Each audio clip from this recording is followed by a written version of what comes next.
The spirit of Benito Mussolini emerged in the dim light, an imposing figure. His presence radiated authority, yet there was a coldness to him, a remnant of the leader who had once reshaped Italy. "I was not a dictator," he began, his voice resonating. "I was a leader, a visionary. I sought to create a strong Italy, unified, powerful, a nation that could stand with the great powers of the world. Italy was weak, fragmented. A country that needed direction. I provided that direction. To build strength, one must sometimes take extreme measures. People saw my actions as tyranny, but I saw them as necessary. Weakness is the enemy of greatness." He paused, his gaze sharpening. "The war, yes, it was costly, devastating. But victory requires sacrifice. Power cannot be achieved without cost. A leader must be willing to bear that cost. The weak will always falter, and Italy could not afford to falter." His voice grew more firm as he spoke of his alliance with Hitler. "We were allies in purpose. Some call it betrayal, others say it was an inevitability. A partnership born out of necessity, not friendship. We both desired the same vision for Europe: dominance, control. Alliances are like that. We needed each other to accomplish our goals. They call me a fascist, a dictator.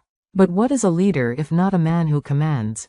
His expression darkened as he continued. "Some say I led Italy into ruin. But in truth, I gave Italy the chance to rise. The cost was high, but the reward could have been greater. History will judge, but it will never fully understand the weight of the decisions I had to make."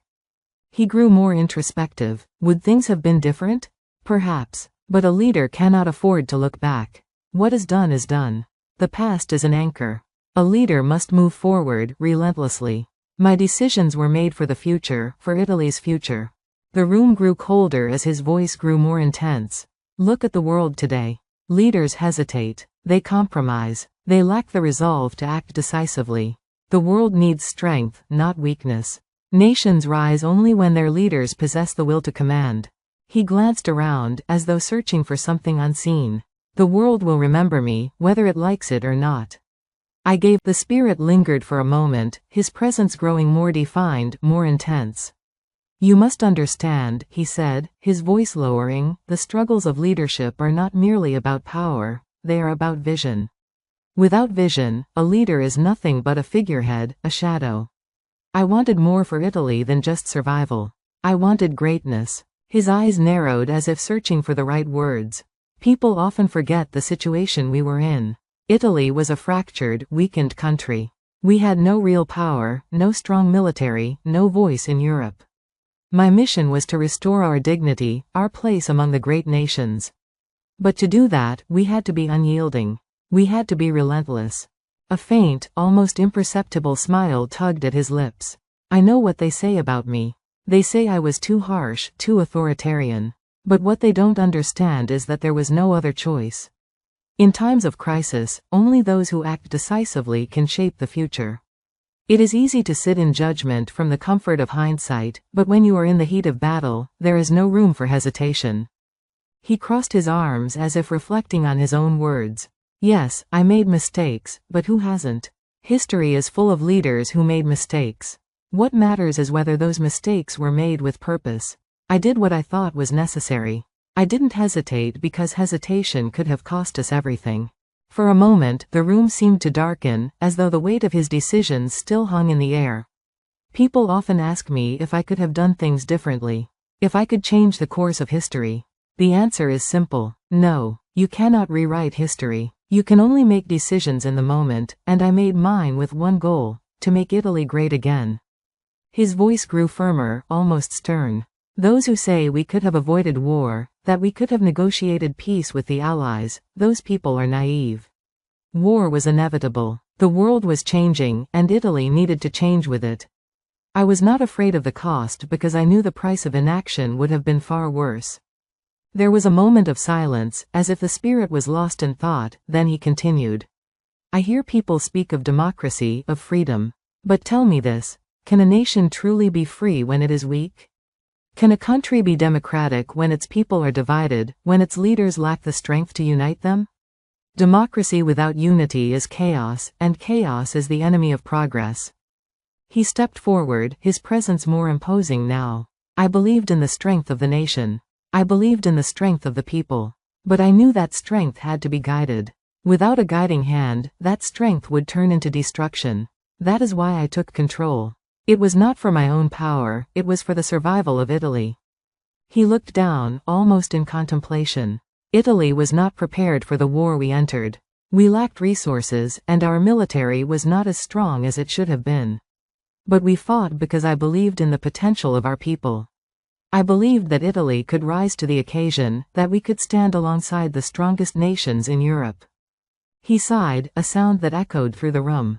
The cost was high. We lost much, and I lost my position, my power. But I do not regret my actions. I do not regret the decisions I made. Sometimes, a leader must choose a path that others cannot see. They will never understand it, but the leader must walk it anyway. The room seemed to grow colder. And yes, I had to make hard choices. I had to sacrifice many things for the sake of the greater vision. But that is the price of leadership. A leader must be willing to lose everything, to sacrifice everything, if it means that his vision for the future can be realized. His tone grew more reflective. What I wanted for Italy was not just to survive. I wanted us to be a nation that could dictate terms on the world stage. I wanted to restore the glory of Rome. But I did not expect the world to bend to our will. I knew we would have to fight for every inch. He paused, the weight of his words settling in the air. When I look at the world today, I see nations that lack the resolve to make hard decisions. They are too concerned with what others think, too afraid of making the tough choices. This indecision weakens them. A nation that cannot make bold decisions will not stand for long. That is the lesson I hope people learn from my story. There was a finality to his words as he continued. I may not have achieved everything I set out to do, but I changed Italy forever. I gave Italy a sense of pride, a sense of purpose. That, at least, is something that will endure. History will not forget me, whether it chooses to praise or condemn me. The room grew eerily silent, and the spirit of Mussolini seemed to fade once more, his voice lingering in the air, a reminder of the weight of his choices and the legacy he left behind.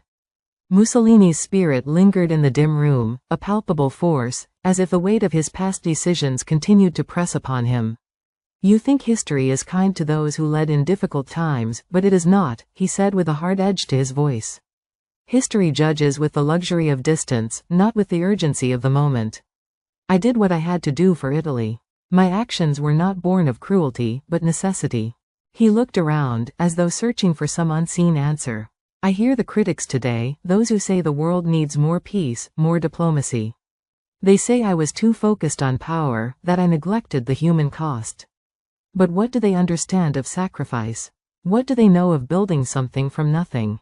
His eyes locked onto an imagined figure in the room. Italy was not a great power when I rose to the forefront.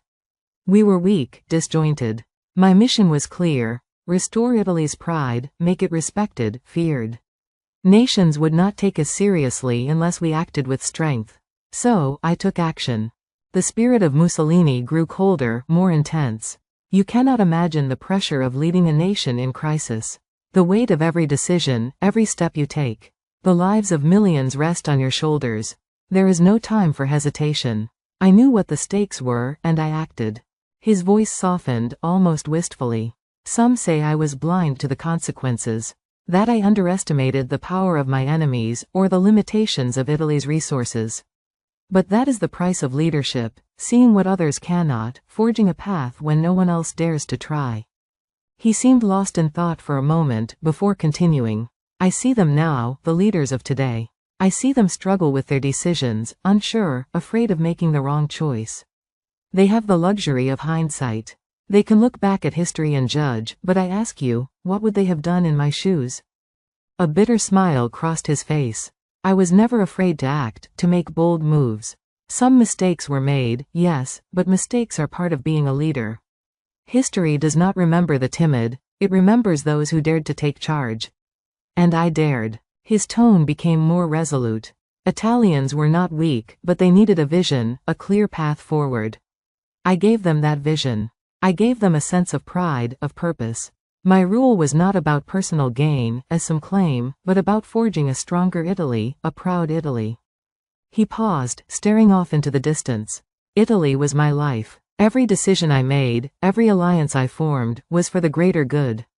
I stood by my actions, even when the world turned against me. Loyalty, strength, unity, these were the ideals I fought for. And yet, in the end, it wasn't enough. There was a tinge of regret in his voice now, but it was quickly masked by defiance. Do I regret anything? No, I regret nothing. Regret is a weakness. It is for those who cannot accept their own choices.